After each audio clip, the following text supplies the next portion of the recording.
ربك رب العزة عما يصفون وسلام على المرسلين والحمد لله رب العالمين.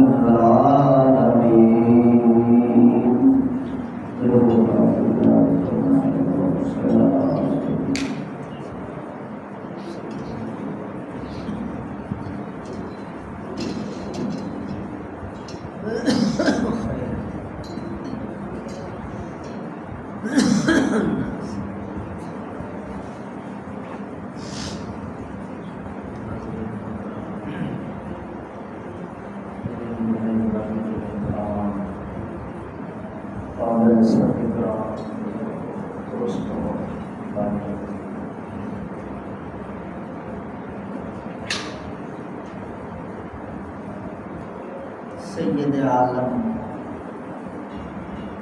رحمت عالم، برکت عالم، حضرت سید المرسلین محمد رسول اللہ صلی اللہ علیہ وسلم غزوہ تبوک کی تیاری فرما رہے تھے.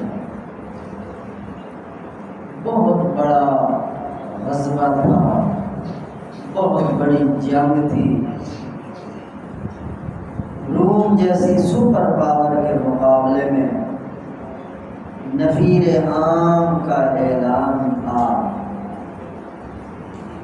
یہ وہ مقام تھا جس مقام پر حضرت ابو بکر صدیق رضی اللہ تعالیٰ عنہ نے اپنے گھر کا سارا مال جہاد فی سبیل اللہ کے لیے دے دیا. باقی بھی صحابہ کرام نے اپنی اپنی ہمت اور استطاعت کے مطابق اللہ کے راستے میں مال خرچ کیا اور اپنی جانوں کے نذرانے لے کر غزوہ تبوک کے لیے تیار ہو چکے. انہی حالات کے اندر کچھ لوگ حضور صلی اللہ علیہ وسلم کے پاس آئے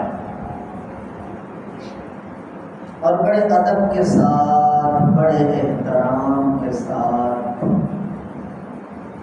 بڑے دھیمے لہجے کے ساتھ عرض کرنے لگے، حضرت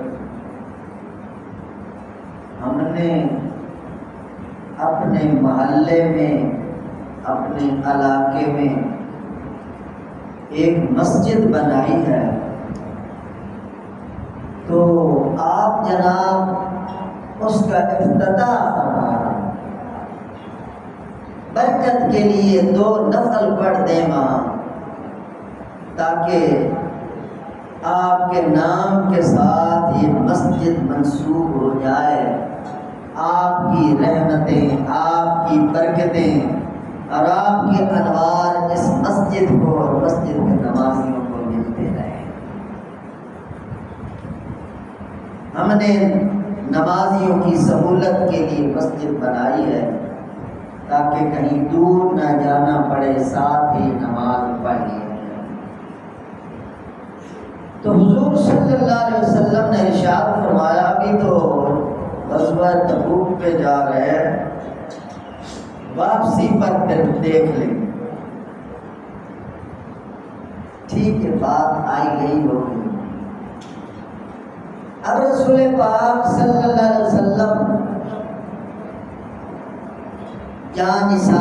جانثاران اسلام، وفاداران مصطفیٰ اور محمد پاک کے جو اصل دیوانے تھے، پروانے تھے، سپاہی تھے، فوجی تھے، اصل اندر باہر سے پاکیزہ صحابہ کرام کی جماعت تھی، وہ غزوہ تبوک کے لیے روانہ ہو.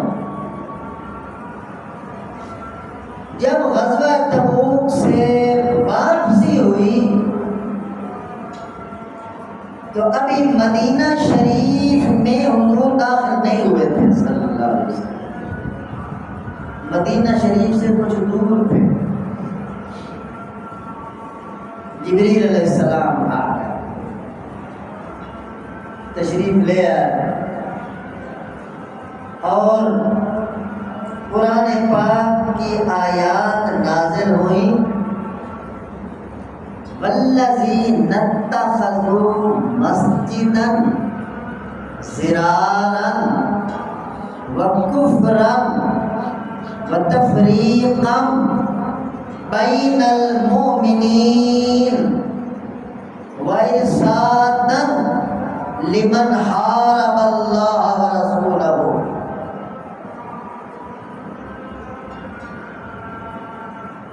یہ آیات نازل ہوئی اور مزے کی بات ہے جب ان لوگوں نے حضور علیہ السلام سے مطالبہ کیا تھا ادھر آ کے افتتاح کرنے کا، ساتھ ان نے حلفیہ بیان بھی جاری کیا تھا، وَلَيَحْلِفُنَّ إِنْ أَرَدْنَا إِلَّا الْحُسْنَىٰ، اے اللہ کے نبی، اللہ کی قسم ہم نے نیکی کا ارادہ کیا ہے، لوگوں کی آسانی کے لیے مسجد بنائیں۔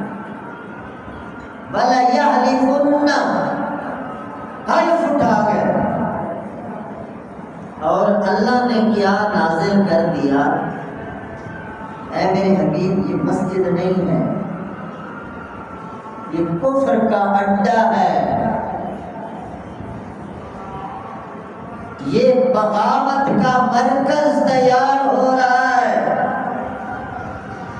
یہ ایمان اور مومنین کے خلاف ایک مورچہ بندی کی جا رہی ہے، اسلام اور مسلمین کے خلاف، جہاد مجاہدین کے خلاف، رسول پاک صلی اللہ علیہ وسلم اور صحابہ کرام کے خلاف ایک مورچہ ہے اور ایک بہت بڑا اڈا تیار کیا جا رہا ہے، یہاں سے اسلام کا پر اور علیہ السلام پر حملے کیے جائیں۔ اللہ نے سارا راز کھول دیا اور حضور صلی اللہ علیہ وسلم نے صحابہ کرام کو حکم دے دیا، جاؤ اس مسجد کو آگ لگا دو، اس کی اینٹ سے اینٹ بجا دو، اس کی تعمیر کو منہدم کر دو، اس کو ملیا میٹ کر دو، نام و نشان مٹا دو۔ وہ نام کی تو مسجد ہے مگر اس کے پیچھے کام کچھ اور کیا جا رہا۔ صحابہ کرام گئے، مسجد کو آگ لگائی، اس کی عمارت گرا دی، دیواریں گرا دی، چھت کو گرا دیا، پھر کو بھی گئے۔ اب دیکھو بات سمجھنے والی ہے میرے محترم دوستو، مسجد بنائی گئی اور نبی پاک کے دور میں بنائی گئی اور نقشہ بھی مسجد والا ہے، بازار باتیں بھی مسجد والی ہیں، اور حضور علیہ السلام کو افتتاح کے لیے کہا جا رہا ہے، مگر اندر کی کہانی کچھ اور تھی۔ اللہ نے اندر کی کہانی کو دنیا کے سامنے واضح کر دیا۔ اس سے ایک بات میرے دوستوں سمجھ میں آتی ہے کہ اللہ کی جو نظر ہے وہ ساری کی ساری انسان کے دل پر، دماغ پر، خیالات پر، نیات پر، نظریات پر، سوچوں پر، اور کس ارادے سے کیا کر رہا ہے، وہ جو پیچھے چھپے ہوئے ارادے اور نیتیں اللہ ان کو دیکھتے ہیں۔ اللہ کو دھوکہ نہیں دیا جا سکتا۔ مسجد گرا دی گئی اور اس کے مقابلے میں ایک دوسری مسجد تھی، مسجد قباء، اس کی پھر اللہ تعریف فرما رہے ہیں، وہ بھی مسجد تھی، یہ بھی مسجد تھی بظاہر، مگر قرآن 11واں پارہ سورۃ توبہ، قرآن اس مسجد کو کفر کا اڈا کہہ کر اس کے گرانے کا حکم دے رہا ہے، اور اس مسجد کی بھی تعریف کر رہا ہے، مسجد کے نمازیوں کی تعریف کر رہا ہے۔ کیا بات ہے؟ نیات کا فرق ہے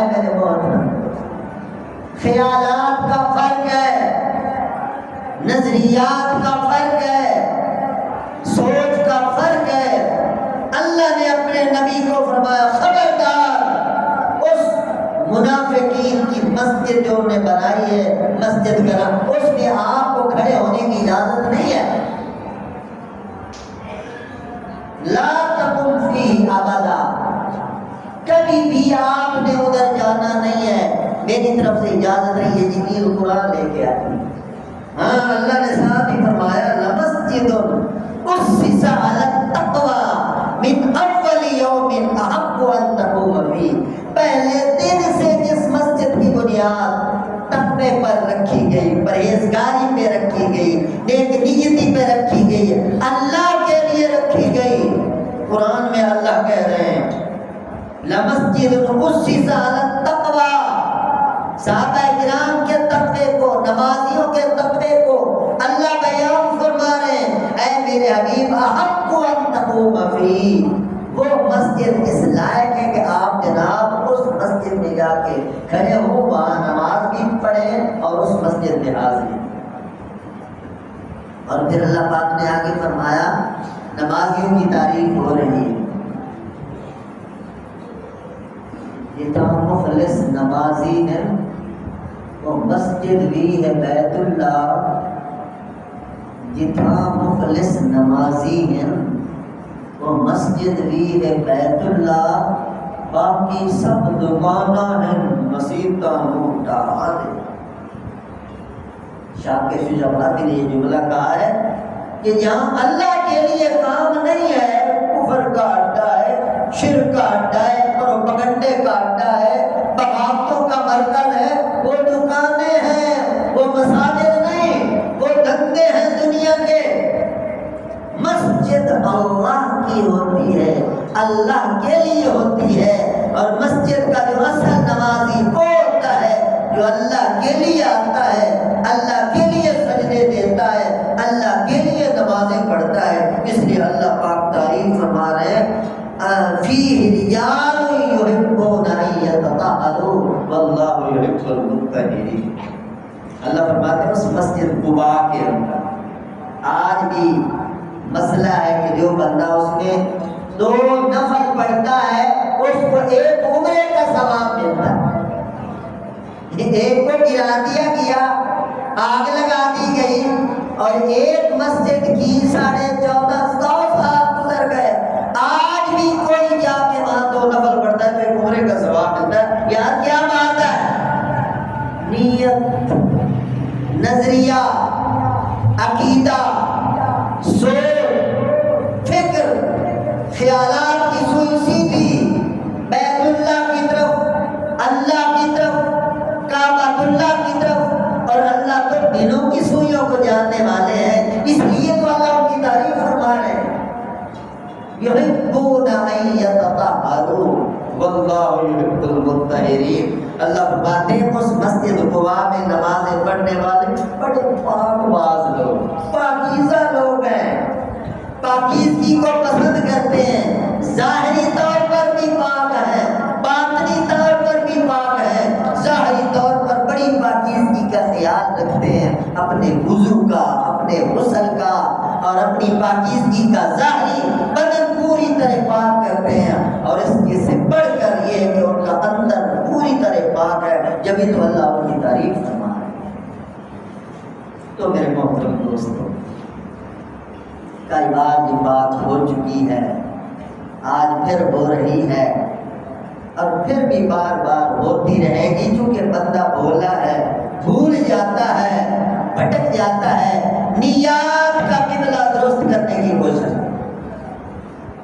اب قربانی آ رہی ہے، اس میں کتنے لوگ نمائشی قربانیاں کریں، کتنے مہنگے مہنگے لاکھوں کروڑوں کے جانور، مگر یہ بات وہ بھول جائیں گے اللہ کے لیے، اللہ کے لیے۔ اللہ کی نظر انسان کے دل پہ ہوتی ہے، لن ینال اللہ لحومها ولا دماؤها ولکن ینالہ التقوی منکم۔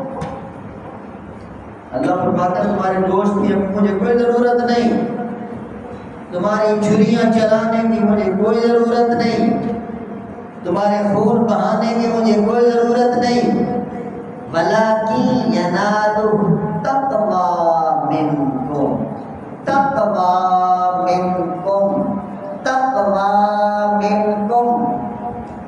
تقویٰ نیت سے تعلق رکھتا ہے، دل سے تعلق رکھتا ہے، وہ نظر نہ آنے والی چیز ہے۔ اللہ فرماتا میری نظر اس پہ ہے۔ پچھلے سال کی بات ہے، بڑا عجیب واقعہ ہے، آپ نے بھی دیکھا ہوگا۔ لیبیا کے ایک نوجوان حج کے لیے تیاری کر کے ایئرپورٹ پہ آیا اور آخری فلائٹ تھی، اس کے کاغذات کا مسئلہ تھا، چیک ہوتے ہوتے جہاز کا ٹائم ہو گیا اور پائلٹ بیٹھ گئے اور جہاز کے دروازے بند ہو گئے، تو ایئرپورٹ کے آفس سے پائلٹ کو کال جاتی ہے یار ایک رہ گیا ہے، ایک حاجی صاحب کو لیتے جاؤ۔ وہ کہتے ہیں نہیں نہیں اب تو دروازے بند ہو چکے ہیں، اب تو پائلٹ بیٹھ چکا ہے اپنی سیٹ پر، اب تو ہر چیز اوکے ہے، اب تو جہاز ٹیک-آف کرنے لگا ہے، اب محو پرواز ہونے لگا ہے۔ اور مزے کی بات ہے کہ وہ آخری فلائٹ تھی، آخری فلائٹ تھی، اس کے بعد پھر اگلے سال یہ حج ہونا تھا۔ تو وہ لیبیا کا جو نوجوان تھا، تقریباً 25-30 سال عمر ہوگی اس کی، عامر قذافی اس کا نام، عامر قذافی، پچھلے سال کی بات ہے 2025۔ تو لوگوں نے کہا یار اب تو پائلٹ کہہ رہے ہیں نہیں لے جانا، آپ گھر چلے جاؤ۔ اس نے کہا نہیں یار میں نے جانا ہے۔ تو جہاز اڑ گیا، کچھ دیر کے بعد وہی جہاز واپس آ گیا، ایئرپورٹ پہ اترا، پائلٹ نے کہا یار کوئی مسئلہ ہے جہاز میں، انجن وغیرہ چیک کیا گیا تو دوبارہ انجینئروں نے پورا دیکھا بالا کہ جہاز تو یار ٹھیک ہے، کیا مسئلہ ہے؟ اس نے کہا ٹھیک ہے تو چلو پھر پرواز کرتے ہیں۔ تو ایئرپورٹ والوں نے کہا یار اب آ تو گئے ہو، اس بیچارے کو لیتے جاؤ، ایک ہی تو بندہ ہے۔ کہا نہیں یار اب ہمارے دروازے بند ہو چکے، اب پوری تیاری ہو چکی ہے، اب ہم نہیں لے جا سکتے، اگلے سال آئے گا۔ اس عامر قذافی کو کہتے ہیں یار آپ بھی نہیں لے جانا چاہتے تم چلے جاؤ۔ اس نے کہا یار میں نے حج پہ جانا ہے، ضرور جانا ہے۔ اس کے چہرے پہ بڑا اطمینان ہے، اور مزے کی بات ہے وہ کوئی قاری نہیں، کوئی حافظ نہیں، کوئی عالم نہیں، اس کی داڑھی بھی نہیں، اس کی پگڑی بھی نہیں، اللہ اکبر، ایک عام سا مسلمان ہے۔ اس کے دل کا کیا کنیکشن ہے اللہ کے ساتھ، پوری دنیا حیران ہو گئی۔ میرے محترم دوست دوبارہ بھی جہاز اڑ گیا، اور پھر لوگوں نے کہا عامر صاحب اب تو چلے جاؤ، اب تو دوبارہ جہاز پرواز کر گیا ہے۔ وہ کہتے نہیں میں نے حج پہ جانا ہے، اللہ اکبر، میں نے حج پہ جانا ہے، آپ اپنا کام کریں، میں نے جانا ہے۔ تو میرے محترم دوستو پھر تیسری بار جہاز واپس آتا ہے، اور پائلٹ جہاز سے نیچے اتر آتا تو کہتا یار وہ کہاں ہے حاجی صاحب جو رہ گئے ہیں، مجھے لگتا ہے کہ تقدیر ہمیں آگے نہیں جانے دیتی، جہاز بھی ٹھیک ہے، نظام بھی ٹھیک ہے، اوکے ہو چکی ہے ہر چیز، پتہ نہیں کیا مسئلہ ہے، مجھے لگتا ہے کہ انجن کو کوئی چیز پکڑتی ہے، روکتی ہے، جہاز کو آگے نہیں بڑھنے دیا جا رہا، بلاؤ اس کو یار۔ تو میرے محترم دوست اس نوجوان کو بلایا گیا، تو سب سے پہلے وہ جو پائلٹ تھا اس نے اپنے ساتھ اس کی سیلفی لی، اور لوگ حیران ہو کے دیکھ رہے تھے، بڑی عزت کے ساتھ اس کو بٹھایا گیا، اور پھر میرے محترم جہاز نے پرواز کی ہے۔ پھر راستے میں نہ کوئی رکاوٹ ہوئی ہے، نہ کوئی مسئلہ بنا ہے، بڑے آرام سکون کے ساتھ جب ایئرپورٹ پہ جہاز جا کے اترا ہے۔ سعودی حکام حیران، وہاں لوگ سلفیاں لے رہے ہیں ہم سے، چہیتا بن چکا ہے، اللہ نے راز آؤٹ کر دیا۔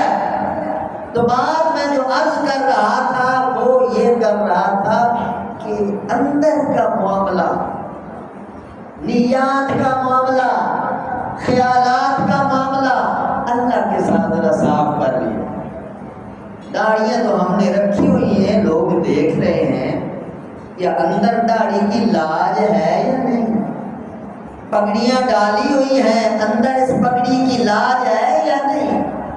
اور سنت کے مطابق بڑے بڑے کام بظاہر ہو رہے ہیں، اندر میرے محترم دوستو اندر کیا معاملہ ہے؟ اللہ سبحانہ و تعالی ہمارے اندر تب فیصلے کرنے والے ہیں، ورنہ ظاہری طور پر یہ عبداللہ بن ابی تھا، اس کی اتنی بڑی داڑھی تھی، رئیس المنافقین، 5 وقت کا نمازی، حضور پاک کے پیچھے نماز پڑھنے والا، زکات بھی دیتا تھا، خیرات بھی کرتا تھا، نمازیں بھی پڑھتا تھا، وضو بھی کرتا، داڑھی بھی رکھی ہوئی تھی، مگر قرآن اس کے بارے میں کیا ہے؟ اللہ اپنے حبیب سے فرماتے ہیں میرے نبی آپ اس بندے کے لیے 70 بار بھی استغفار کریں، میں نے اسے معاف نہیں کرنا۔ اللہ استغفر لهم او لا تستغفر لهم ان تستغفر لهم 70 مرة فلن يغفر الله لهم۔ اللہ فرماتے میں نے نہیں معاف کرنا اسے، کیوں؟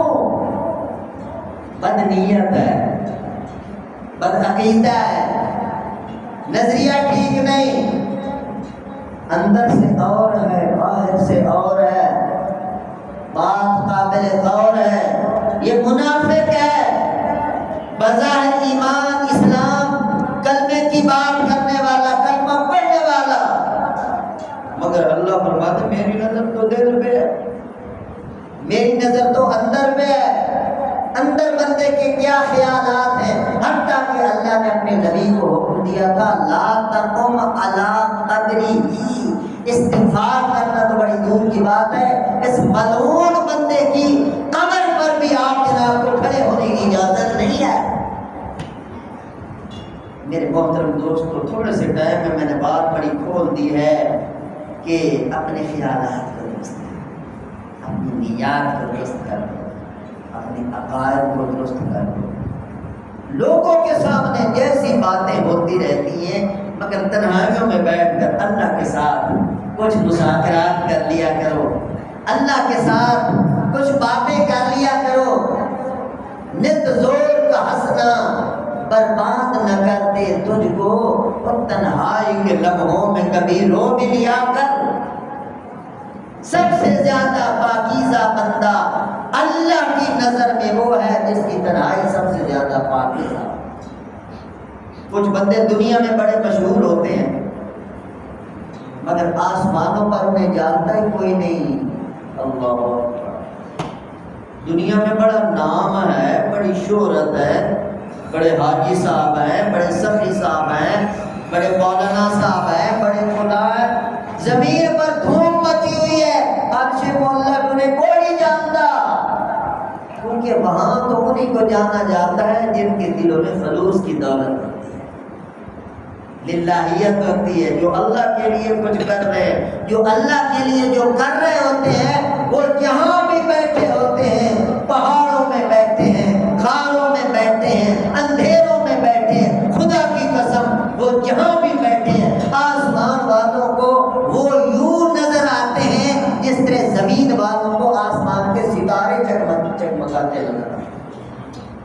خلوص چاہیے، للہیت چاہیے، اللہ کے لیے اعمال چاہیے۔ اللہ مجھے اور آپ سب کو جو بھی اعمال کریں اللہ اپنی رضا کے لیے کرنے کی توفیق نصیب فرمائے۔ وآخر دعوانا الحمدللہ۔